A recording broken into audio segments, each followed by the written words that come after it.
Our next guest is Dr. Makali Mulu. He's the MP for Kitui Central. He's a member of WIPA. Was elected under WIPA in 2013, in 2017, in 2022. And so he's one of those senior leaders in the National Assembly speaking on behalf of WIPA.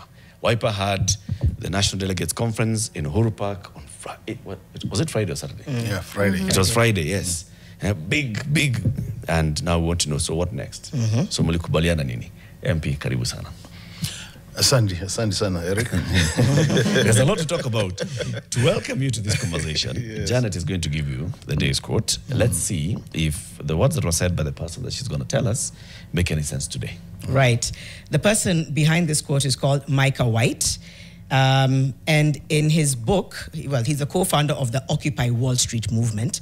And in a book called The End of Protest, he wrote, movements fail when they seek visibility instead of vision.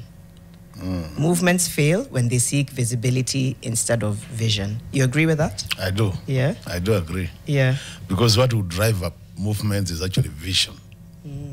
So even at personal level, what drives you is your vision. So if you miss that, you're bound to fail. Yeah. Yeah, I totally agree that. Sometimes they say it needs visibility as well. No, visibility is important. It's just to draw the line. An extra. It's what comes first. It's what comes first, vision. What comes first is vision. Okay. And then what if visibility goes ahead of vision for too long, then that's when now it fails. Yes. If I understand that quote. Yeah. Okay. Wesh, you've been a member of WIPA and a strong supporter of WIPA for a while. Yes. On Friday, we saw the National Delegates Conference, which brought in WIPA members to come and have a conversation. And people are wondering, as that conversation was taking place, another one was taking place in Kabarak, Yes. where Kanu, and the leader of Kanu was maybe one people would have expected would have been at Uhuru Park, was hosting the president. And since then, we've seen all this talk. Is WIPA family in the opposition, or is WIPA open to building this country in any way possible? Quite an interesting question. Anyway, let me say this. I like the issue of Kanu. At one point, you remember we had what we used to call One Kenya Alliance. Yes. And Gideon Moi was really in it.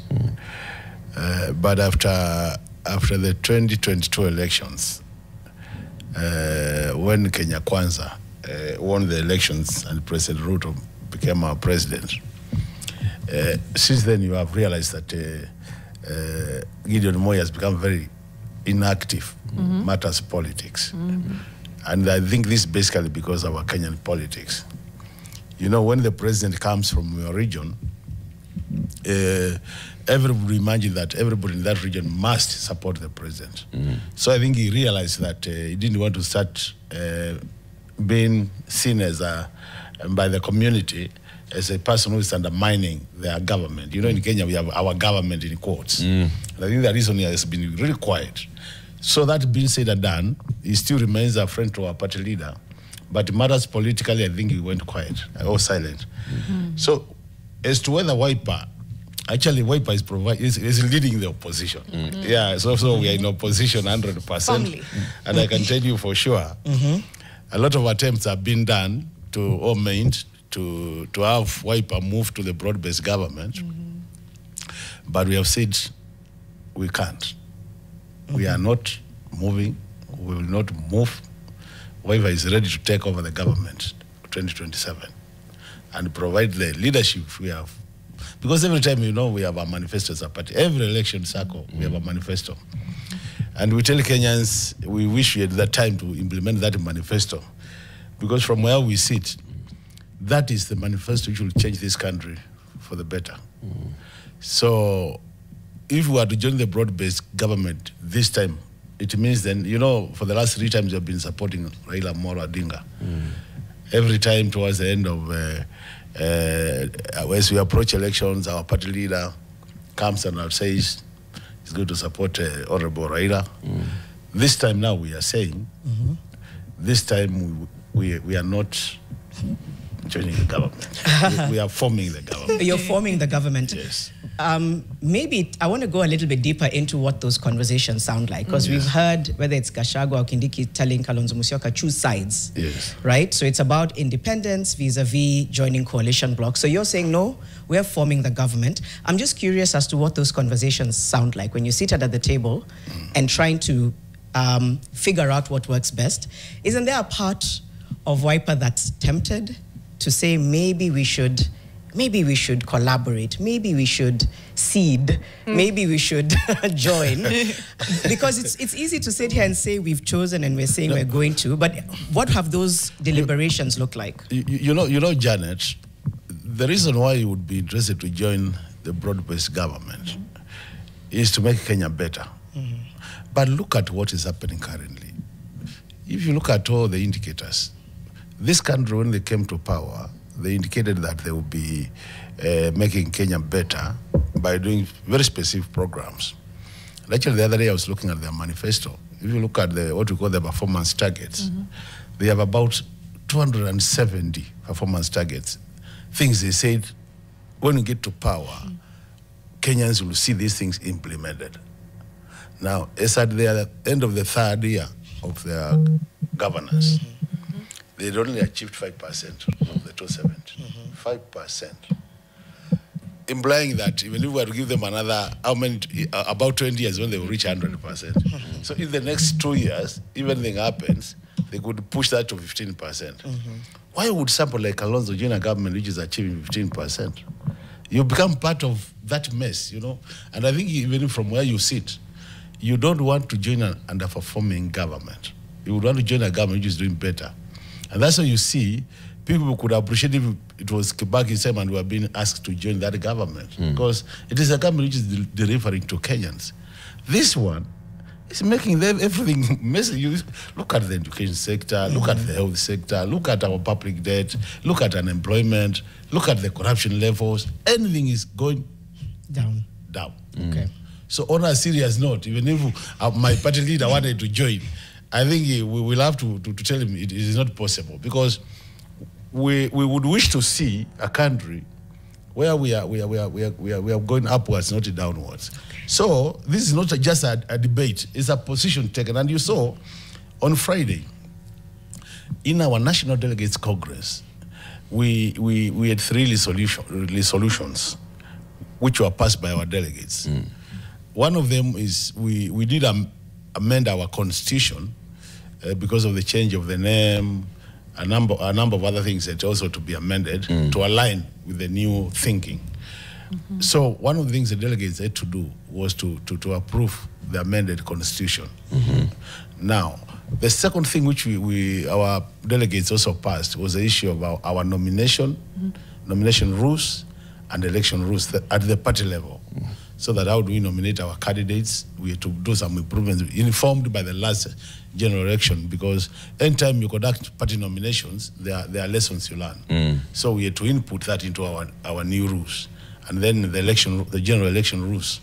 So that was the second resolution. Now the third resolution was to endorse Honorable Stephen Kalonzo Musyoka as our presidential candidate come 2027 elections. And in that endorsement, the delegates also authorized him to get into any negotiations, matters coalition, so that in case he wants to negotiate with like-minded Kenyans, he could get to a coalition. And that's why now the other parties become important. The parties like NDC, NAP Kenya, Martha Karua's party, and all those other parties who we are Democratic Party of Speaker Muturi. So to give him authority so that he can negotiate with those like-minded parties for a better Kenya. So those were the 3 main resolutions. So as I'm seated here and as I'm discussing with you, as we're having this chat, Kalonzo Musyoka has already been endorsed by the Wiper Party as a presidential candidate for the Wiper Party, which means as now from today, he has the mandate of our delegates to champion the interests of the party and negotiate the like-minded Kenyans to make Kenya a better country. So but definitely with that now endorsement, I don't see anybody coming up and telling Kalonzo, you now can join me. Dr. Excuse me. Did the delegates tell Kalonzo not to talk to Ruto? The thing is, they didn't.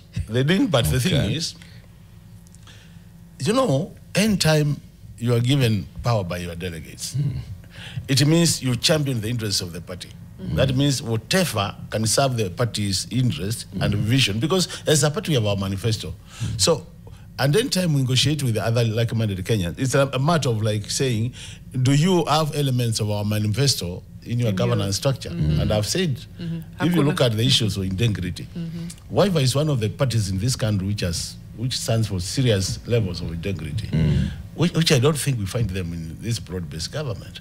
So Eric, unless things change, I don't think the current Ruto, I don't think Kalonzo and the current President Ruto can sit together to sit together and negotiate on anything. This hardline stance is very unlike the party. And I'll say this because previously, I think this is, correct me if I'm wrong, but this was your party leader who said that, you know, people are saying, oh, Kalonzo doesn't have a stand, but it's like they go this way, they go that way, mimi napita, katikati. Was that him?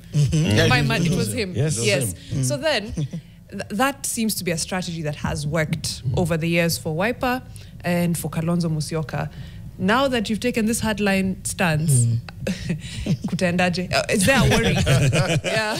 No, you have no reason to be worried. I think Kalonzo Musyoka as a person has been seriously misunderstood. I think Kenyans really might not really get to know Kalonzo Musyoka very well.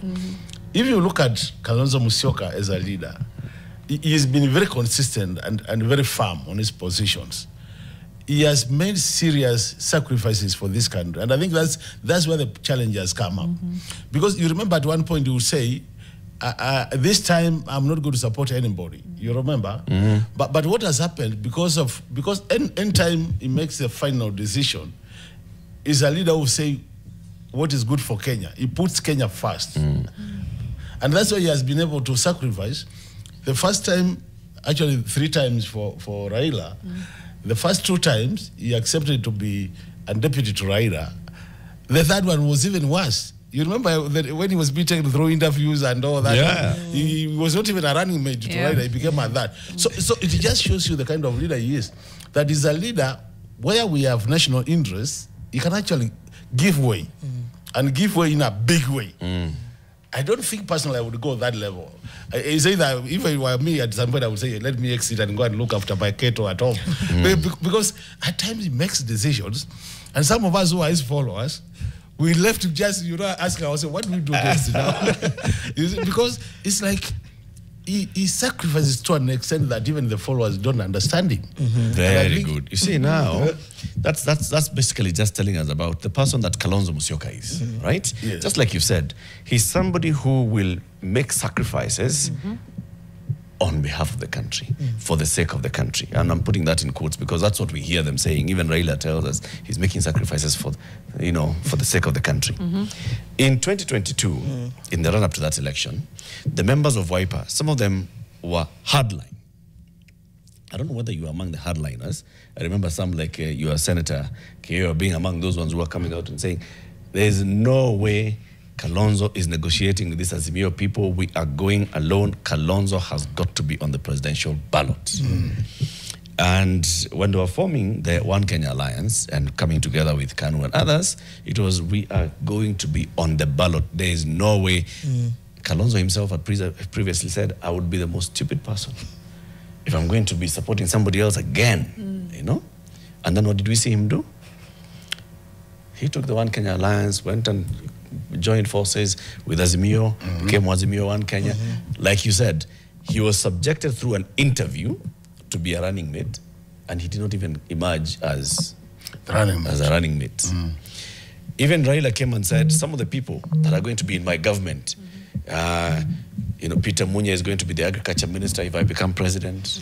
Oparanya is going to be the finance minister if I become president. He did not mention Kalonzo is going to be... So Kalonzo atangoja tu tuone vile ile kitu tumpatia. Kalonzo has sacrificed so much, he could do it again. No, this time is going to be different. You know how? I want now to show you the reason. Okay.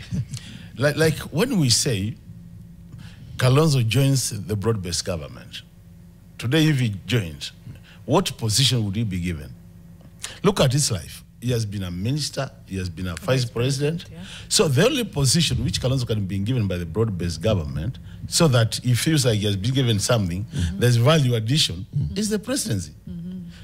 So that's one reason why we are saying, if he was going to go for anything in the broad-based government, it means then Ruto vacates his position and Kalonzo sits on that seat. The other reason, you know, with the time also age catches up with these leaders, just like it is doing with me.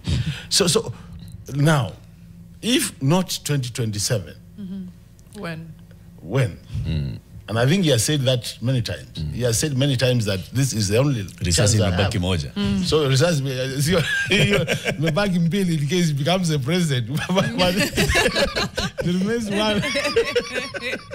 There's only one other role. Yeah, so it becomes one if it doesn't become 2027. But if it becomes 2027, he can remain Billy so that he can do his term of 10 years.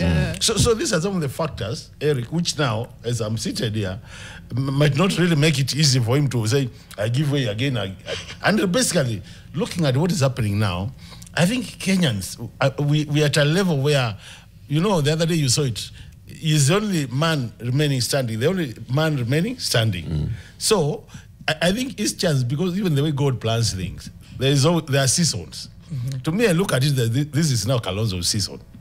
And if he doesn't now grab the season, maybe the season may not come. The season may not come again. Yeah, because there are seasons in life. I wanted to add on, maybe it's slightly similar to what Eric has said, because I think Wiper has been viewed as, and I could be wrong, as very moral and not strategic enough as a party. And I don't know that people have been able to, I was going to say wipe that idea, the pun intended. But you know, it's very virtuous and moral and not strategic enough, which means even what you're saying, some people might argue, yeah, you're saying that now, but you still default to moral. So what strategically do you think can happen publicly to make people really believe that this time Kalonzo Musyoka is saying, no, this is mine to go? Strategically, what do you think needs to play out for the public to believe that really this is his chance? For real. For real. And the way I look at it, Janet, is that you know, human beings keep on changing. Even you, I'm sure the way you are 10 years ago is not the same Janet. A number of things have changed. And people might be seeing a different Janet from the one we saw in 10 years. Because times also evolve, you know. I think what is happening is, the other day we were having a chat, and I remember even Rick G made it public that actually Kalonzo had been tagged the watermelon. You see the point. But if you look at what he has been doing now and what Honorable Raila is doing, Ricky G was saying that actually the real watermelon is the Honorable Raila or Mola Diga. You see? So these are things I'm saying that with the time, people start showing attributes, which people now start saying this is really the real Kalonzo. And I'm sure what is happening now, and I think that's why Kenyans are saying the last man standing, is that maybe over time people could not see the real Kalonzo. Now the kind of things he's saying and the kind of, you know, a lot, as I said, a lot of attempts have been done to get him to the broad-based government. And basically because they see him as, if he comes to your side, then 27 you are the winning card. And I think that's why you see it's become very attractive. But it's now it's now come out and made it. Kenyans can now see the Kalonzo they didn't know. You see, even I'm sure you are surprised. Is this the Kalonzo? So those things you are saying, by the actions and deeds, by 2027, I'm sure you'll be having a different view of this particular candidate called Kalonzo Musyoka. What I've seen play out for sure is the change of tune from watermelon to almost kingmaker. Yeah, you see now. I think that has begun to, that's kind of begun to be this new narrative of, for the longest time it was watermelon. Now suddenly people are saying, to your point, he's the one who has the sway. So, and we are building it up. So you can imagine what will happen by 2027. Okay. So no longer kingmaker, but king. The king now. He's now the king. I'm thinking through. I think, by the way, you are my Shags area MP. Yes, for Kitui Central. Sure. Yes, of course. I mean, Uko na kura kadhaa. There's this now rhetoric of, and we even saw your party leader saying, Wakikuyu na Wakamba atuachani, you know? And that's the way we play politics right now. The people of Kitui Central, Kitui as a whole, Cumberland as a whole, are they okay with this being lumped into one voting mass? And then again, than being bundled up with Rigiji and acquaintances. Yes. No. What has happened, and I think really, unless you're a politician, this might be a bit. What happens in politics is, when you are a political party, your main objective is to win power, so that you implement your manifesto, and it means then winning power. Politics numbers. You sit on the table and analyze your numbers. You remember this has not even started now.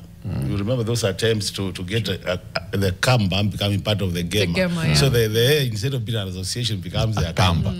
And the whole issue behind that was mobilization, political mobilization, so that you get numbers which become critical to a level of winning an election. And I think that's why you see.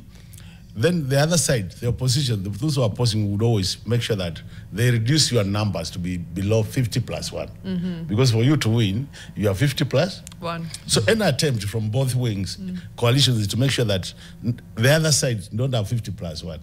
So in a situation where, by getting the Kamba block out of the game, then the numbers will not add to 50 plus 1. Anybody would want to do that. And that's, I think what our party leader was saying is that those attempts, they can see them. It's like football, you're saying, it's like he's saying we are able to see your tricks. Yeah. And on the basis of seeing your tricks, obvious, then we will not be able to, we will not agree to you to cause the division. And the other question is, when you look at the Kenya Kwanza side and the Gideon Moi issue, it's still mobilization. The reason why Ruto is approaching Gideon is to make sure that he doesn't have an opposition home ground. Right. So if he's able to mobilize the home ground, where is Ham, Central Kenya and the southeastern region mobilizing? So that we also have a block. The only unfortunate bit is instead of saying Central Kenya and Southeastern, we are mentioning tribes. The tribes. Because I think we need to get above tribes. Yeah, I think where we are now is Kenyans. The young people really don't relate so much in the tribes. Yeah. They relate with issues. Let's come back after the break and continue on that point. Thank you, Judge. Dr. Makali Mulu, we're here talking about Wiper's next move. It's coming up to 7:30. I can see a few of you already chiming in online. Continue to do so. We'll see if we can ask some of your questions after this break. For example, you could say, my name is Dr. Ali. Dr. Ali. Wait, I was about to say Dr. Makali. Dr.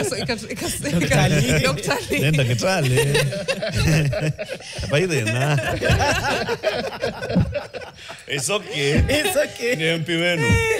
No, Akwito, ni sawa.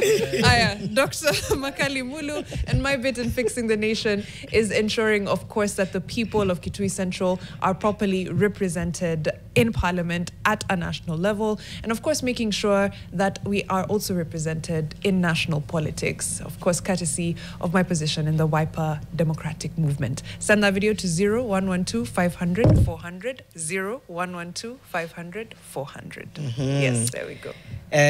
Eliakim Ogutu says Kalonzo should go for it, basically the presidency, or else he'll end up like Raila. Hey. Come back and reflect on that. Yeah, the rest is just Makushko Mekane saying, good morning, beautiful ladies, looking blessed, and then good morning, Eric. I don't look blessed. So, by the way, Eric requires more blessing. you're blessed. You're blessed. You're blessed. Irene Kenyo on X says, we've had these same old politicians in our faces all these years and they never change. Having many candidates running gives one term that many opportunities to go two term. And we cannot afford that. Can we just have one opposing candidate? Yes. Oh, yeah. You can respond to that, Mheshimiwa. No. Like you see, the headline today in Taifa Leo is talking about Vita Baridi.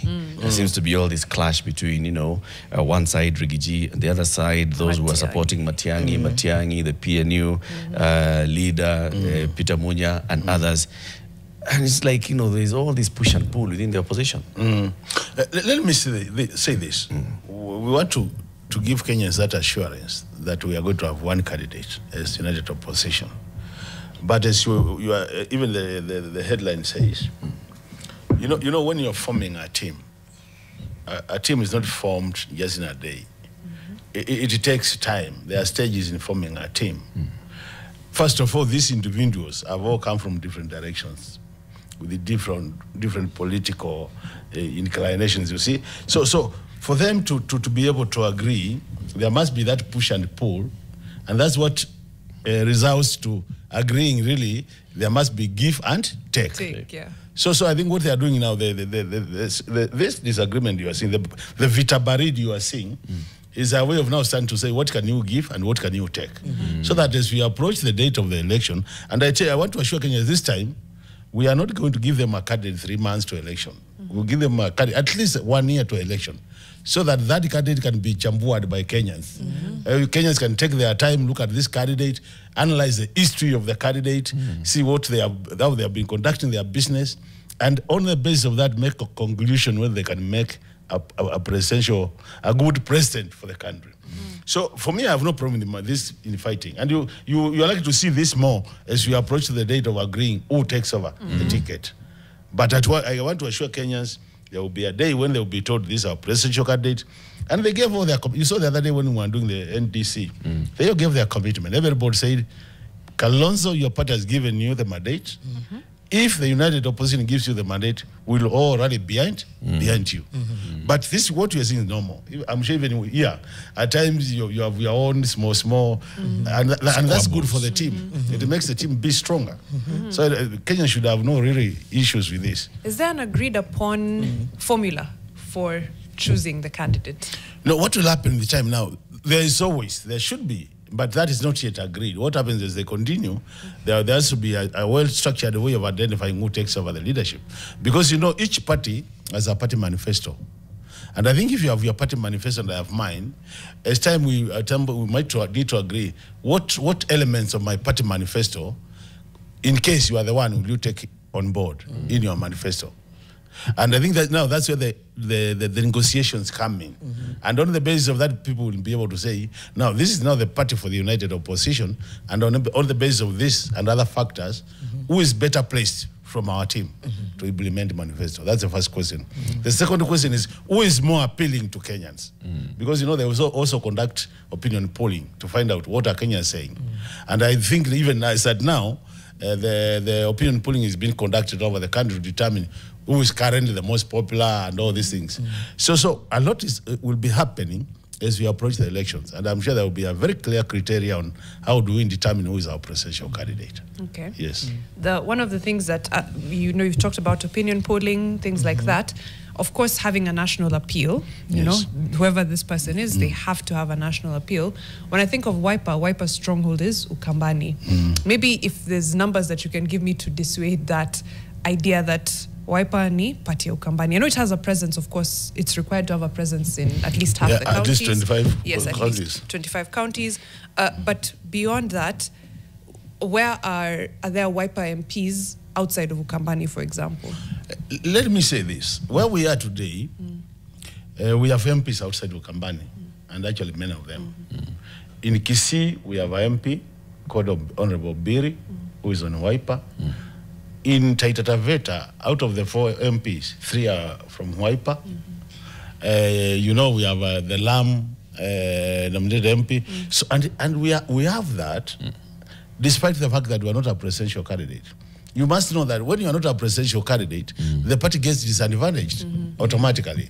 So the reason why you see ODM has many more members of parliament than us is because they're a presidential candidate.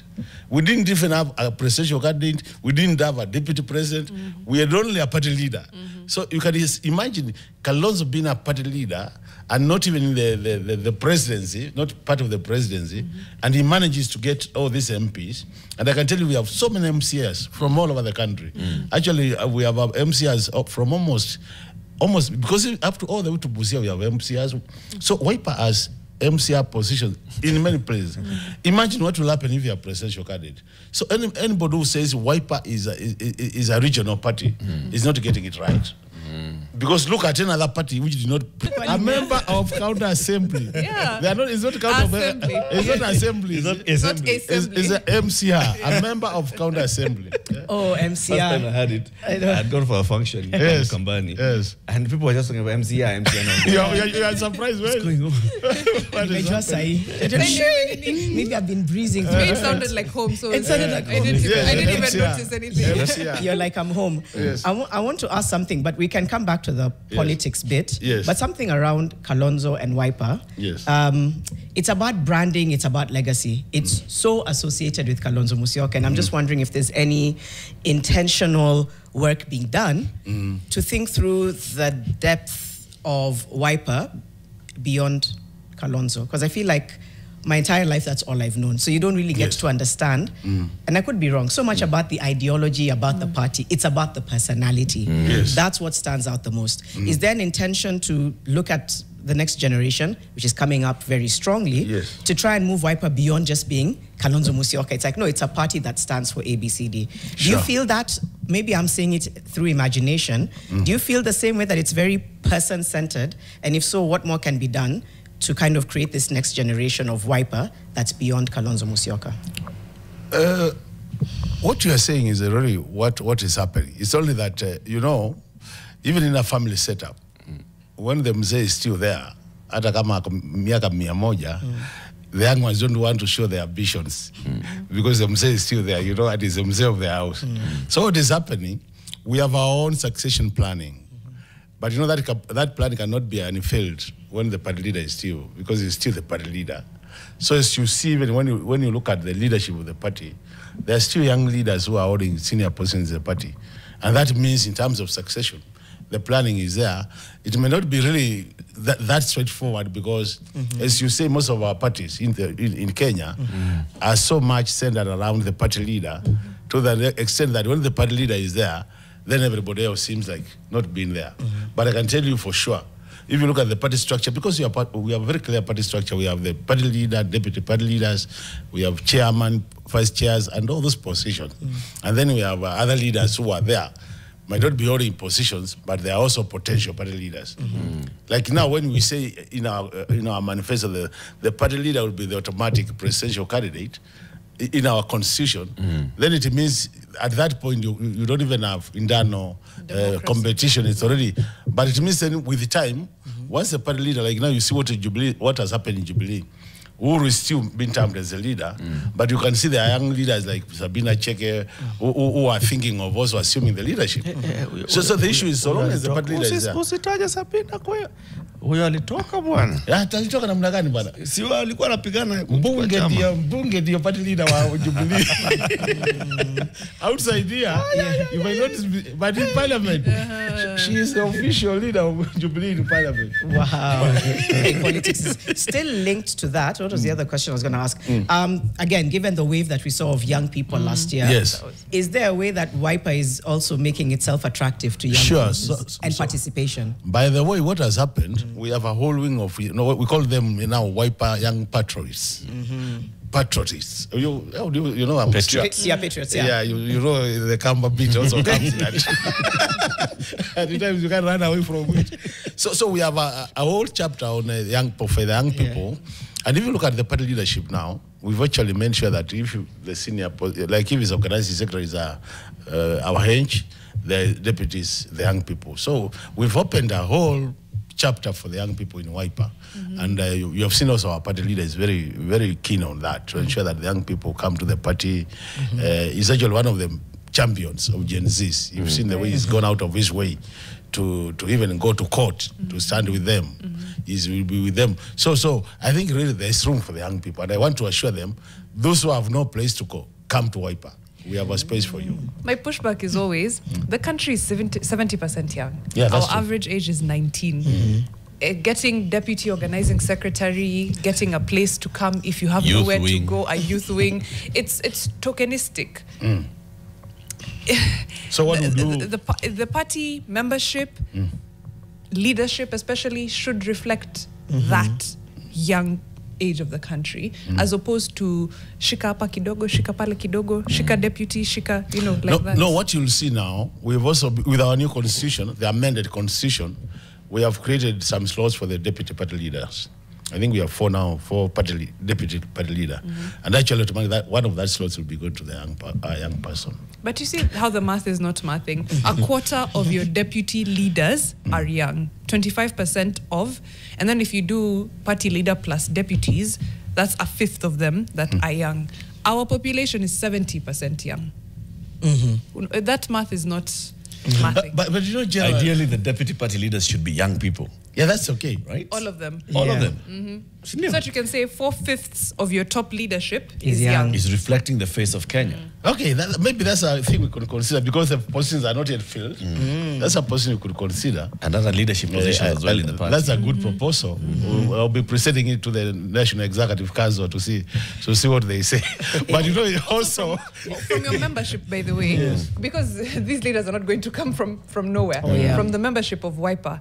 How many young people are there, if you have any idea? you know, registration is continuous, but generally, as I told you, there are lots of people, young people who have joined WIPA. You saw the other day, the party leaders are session with the university student leaders from all over 72 universities. And one of the things he was doing was to encourage them also to register as party members, because it's only by registering as a party member you're able then to become a party official. Because unless you're a member then. So the first step is young people to be encouraged to join the party. And then when it comes now to the elections, then you also have a critical mass, which can also push you to the elected position. But generally I have seen really a very deliberate move to actually open our doors for the young people. For young people. To come to the Okay. party. Charles Ndongo is saying the united opposition, are you looking outside the box for our candidates instead of the usual suspects who have presented themselves as ideal options? Yes, actually everybody is invited to come. We are also opening the doors for more parties to join us.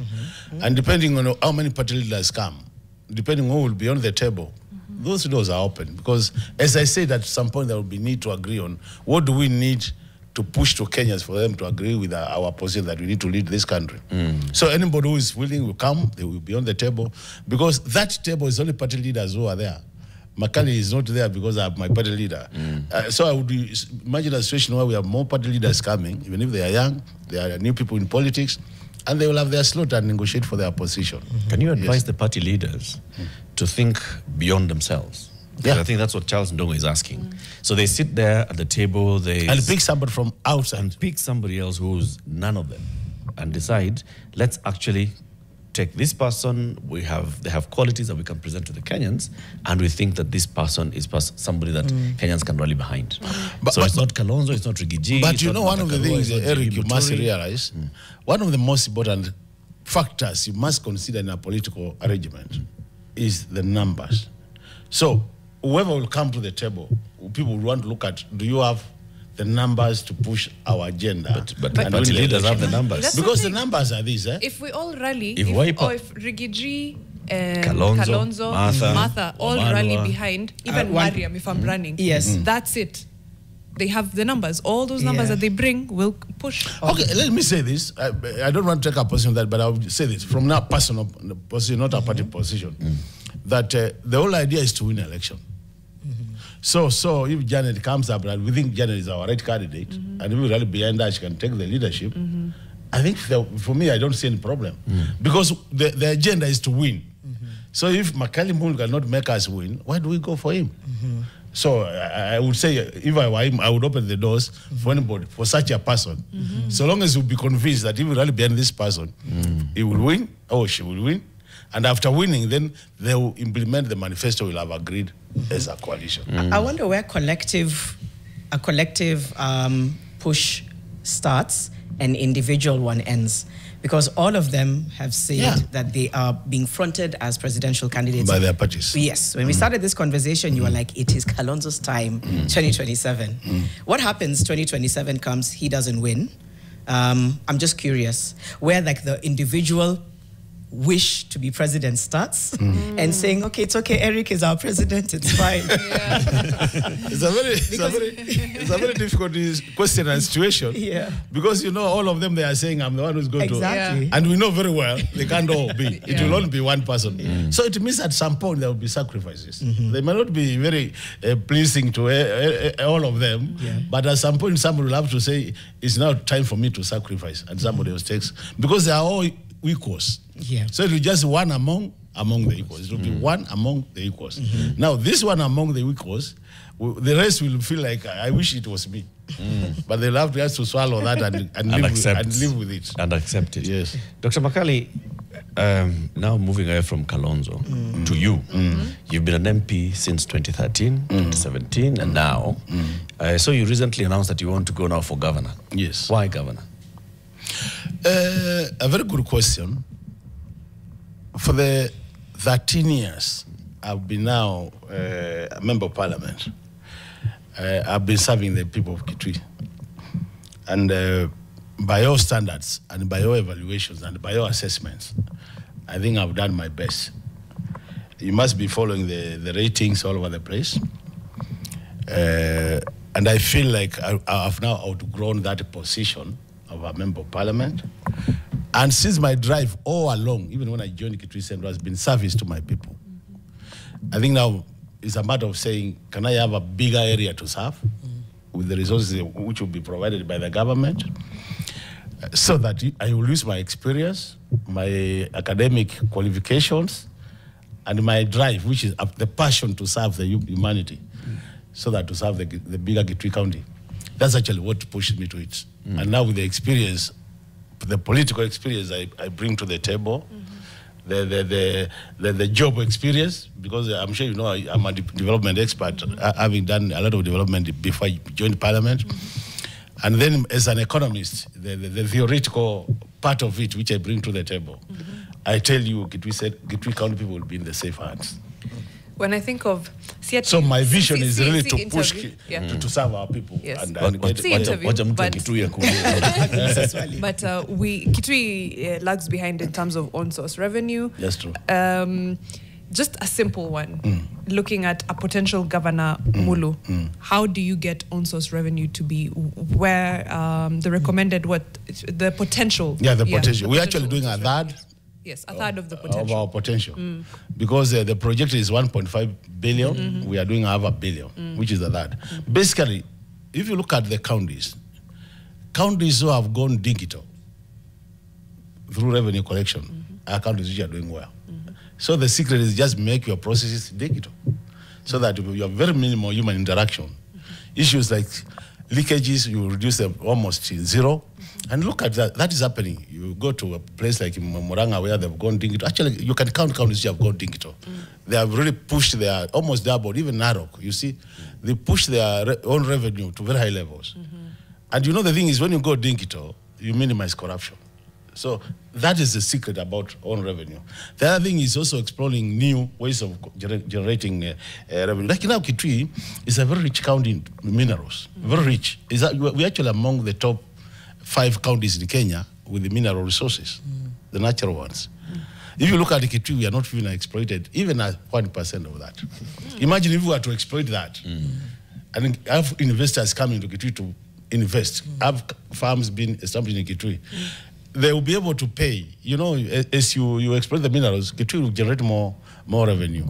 So we have many ways of generating revenue. That's another way, the mineral resources. But the worst, look at our sand. Right. Look at our sand. Low-hanging fruit. Like now we are building all the affordable housing. Kenya is a construction site. Our people are being paid 6,000 for a lorry of sand. When it lands to Nairobi, 40,000.